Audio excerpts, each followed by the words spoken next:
a relevant book for a relevant topic. Hello everyone, how is it going? Welcome back to the YouTube channel. I'm back. And you know how I said in the last video, oh, you know, sometimes if you just sit back and just let things happen, it will already be March. Well, it's now April. Hello everyone, I'm Farah, nice to meet you all. If you're coming back to the channel, welcome back. And if you're new to this channel, hello, nice to meet you. I'm an actor and fight performer and a graduate of East 15 Acting School, currently working as a professional actor in the industry. I specialize in stunts, fights, and motion capture, but to be honest, everything in between, because this video is all about surviving as an actor in 2026.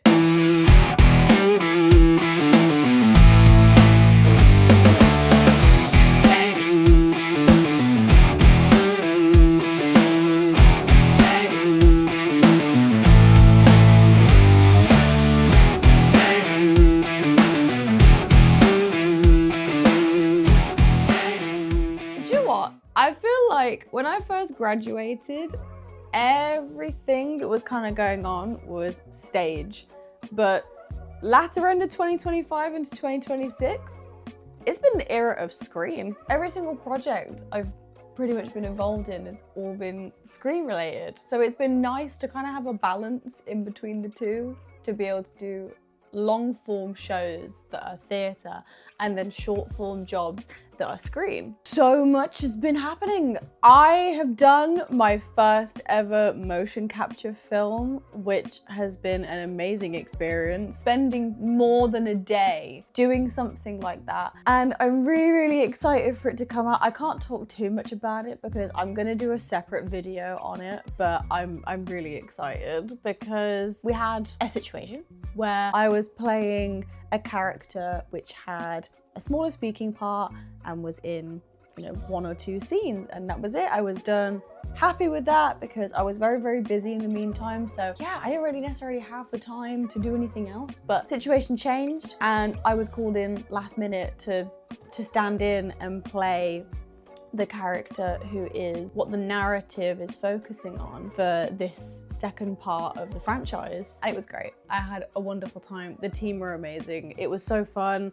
I love using performance capture. I feel like that's something that I haven't explored as much. So yeah, new mediums of work, which has been great. And I'll talk more about the motion capture film in a separate video. Speaking of new mediums, I haven't done a commercial in a very, very long time. So for me, I was really, really grateful to be able to combine stunts, fighting, and doing stuff with screen all in one job. And yeah, we just wrapped up on the new commercial for The Division, Resurgence, which is a mobile game which is out now. Yeah, it was really, really fun. And we got to film with Brandon B, which was so fun. Love the costume. It was, it was really, really fun to get to work. I was working with Titanborn and they were coordinating on this project, which is really, really fun. As you can see, I'll leave the link to the commercial because it is out on Instagram, it's out on YouTube as well, so go and check that out. But we were doing a sequence where me and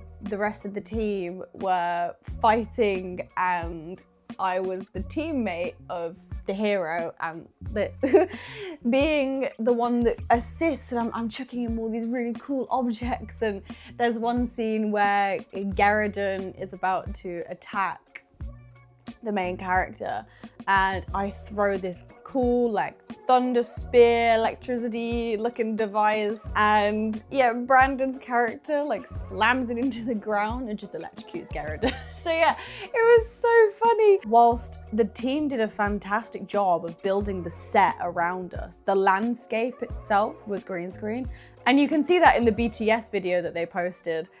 So yeah, I didn't really have to imagine too much because the team did such a good job of, you know, making all of these props, designing the costume, building this amazing set, which looked like the roof of a New York like high-rise apartment. So yeah, it was really cool to have be given so much as compared to doing the motion capture film where everything is basically imaginary. You know, you may be lucky enough to have a door frame that you can, you know, physically move, or like a rock that you can lift made out of a bench. Yeah, that was a really cool difference, that you were given quite a lot with this because there had to be so much detail in this commercial. But also at the same time, the details could also be changed with CGI and edited to make look how they wanted it to.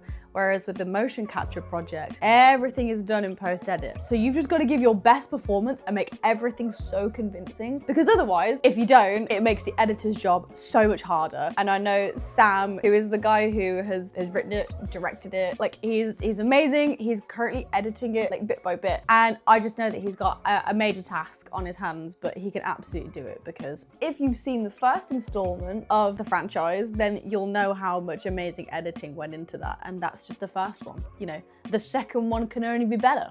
So interesting contrast between doing the commercial and the motion capture. And finally, whilst we're having this little catch up, I did my first ever modeling gig since I was about 19. Oh my God, if you guys have seen anything I've been posting on Instagram or TikTok lately, you will see these gorgeous edits by Robin Ward Photography. They're amazing.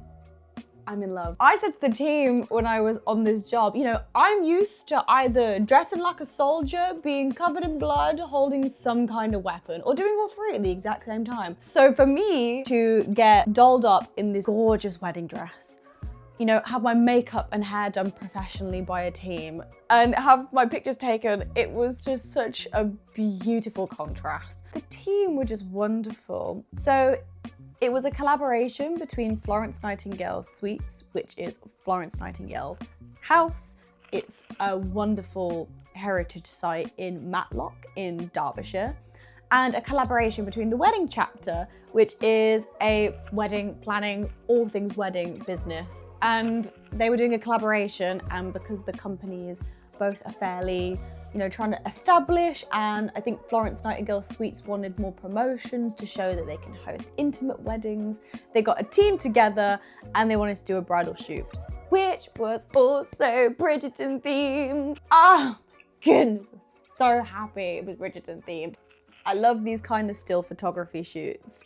It's gorgeous, it's beautiful. So yeah, in the last like 4 months, I've managed to secure a motion capture film, a games commercial, and also a modeling gig. So 2026, we've been busy, which is good, because we all know how it feels as we get towards, you know, Christmas is coming to an end, and we kind of go, people are saying there's work, but I don't see it. So yeah, it's always a bit hit and miss after Christmas. But I'm happy, I'm working hard. I also basically work full time as well. So I've been having to go in between working basically full time and going to these performance jobs. So yeah, it's a lot. It is a lot. And whilst we're on the topic of it being a lot, this brings me to talk about why I'm making this video, which is surviving as an actor in 2026. And the question is to really ask myself is that how have I been surviving as an actor in 2026? The opportunities that have been there, but also the challenges that have also been there. And compared to when I first graduated, you know, what's changed, what's been different, what's happening, and to just kind of discuss that. My first point is going to be a challenge that I have faced whilst trying to survive being an actor in 2026, and that is not living in or near to London. For me personally, a lot of the workshops that I go to, a lot of the training that I need, and yeah, just a lot of the opportunities that I'm being put up for and that I want to do are in and around London. And that is just a fact.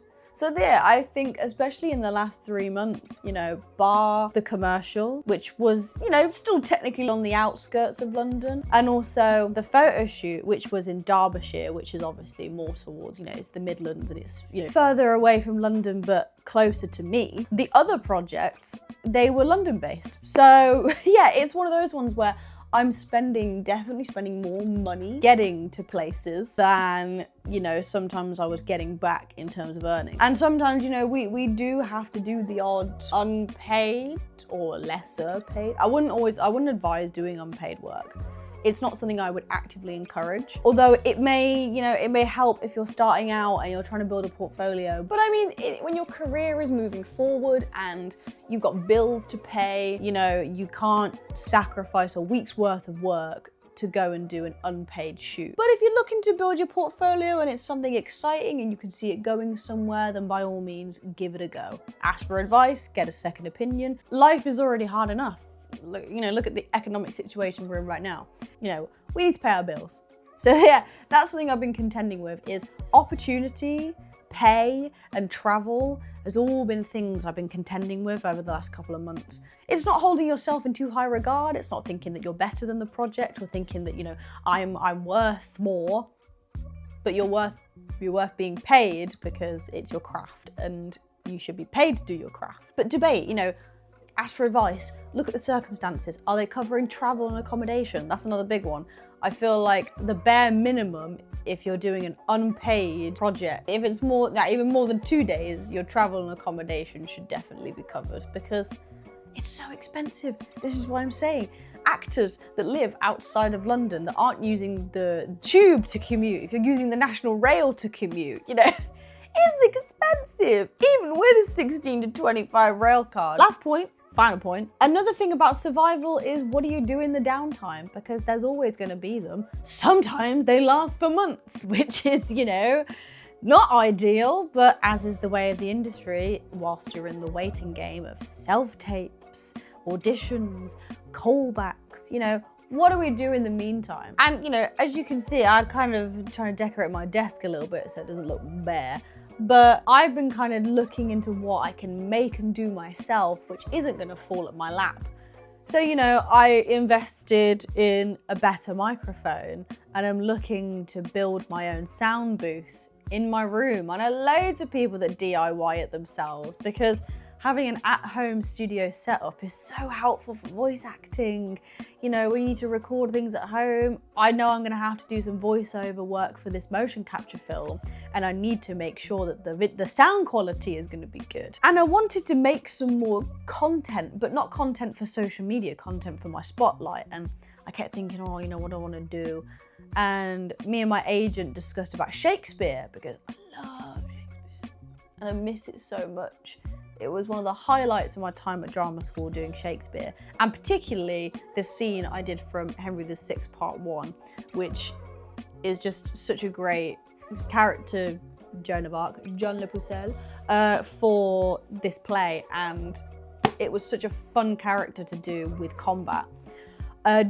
Circumstantially, I'm not putting combat into the Shakespeare scene, but I just kind of want to get back into the whole nitty-gritty of breaking apart Shakespeare again. Because, you know, like any well-oiled machine, if you don't look after it, it gets a bit rusty. And, you know, I want to keep up my understanding of Shakespeare and my love of it and, you know, being able to incorporate fights into it. So I really want to film another Shakespeare scene with the same piece that I used at drama school, because such a good female character, strength-wise. It's like one of many in Shakespeare.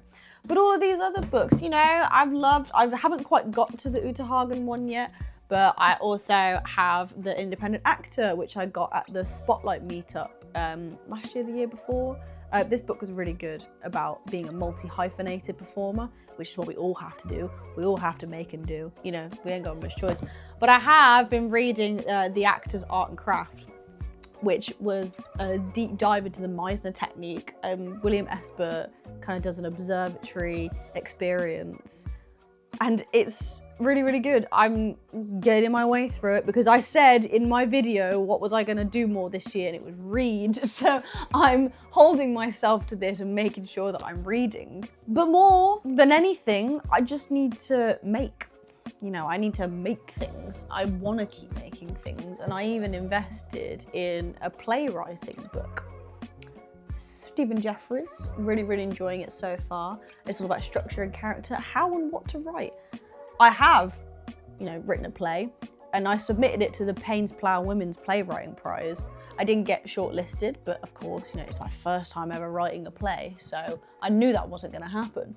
But I'm gonna keep refining this play because I'm really passionate about it.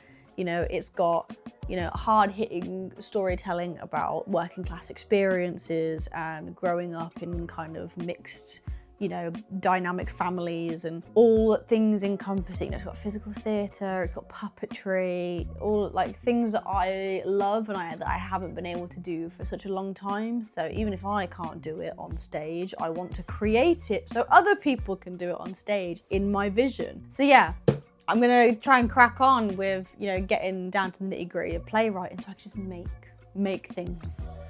And yeah, that kind of concludes this video. If you are auditioning for drama school, if you're a working professional, if you're at college and you're thinking, I want to be an actor, I don't know whether I want to go to drama school or not, try everything.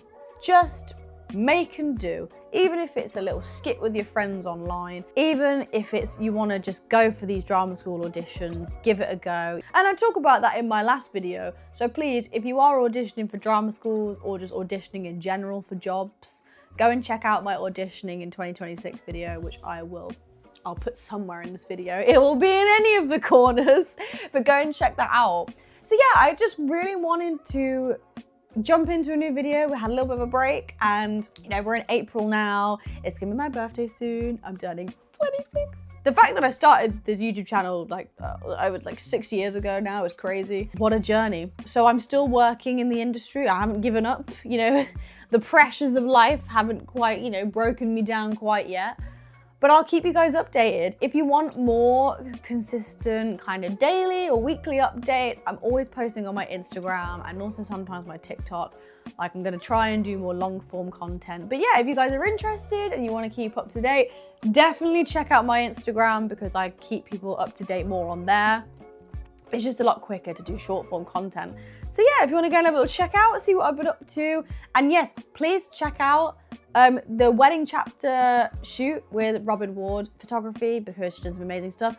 I will also mention the people involved in the project as well because they're all fantastic ladies. They did an amazing job. Check out the Division Resurgence pay partnership. That was a lot of fun to do. Go and check that out. It will be on Brandon B's YouTube channel, as well as the Div Mobile Instagram. That's all out. Go check it out on my Instagram. It will be on my commercial highlights. And stay tuned for more stuff about the motion capture film, We Few Survivors Part 2. It's very exciting stuff. I can't wait. And if you do want to get a little sneak preview about what's going on, check out Sam Denison's YouTube channel as he'll be posting live edits every single Saturday about the editing process of We Few Survivors Part 2. But yeah, more on that in the next video. Stay tuned, guys. Like, share, and subscribe. I really appreciate it. You guys have been here for a long time. I appreciate you keeping up to date with my journey, post-drama school, now being an actor working in the industry.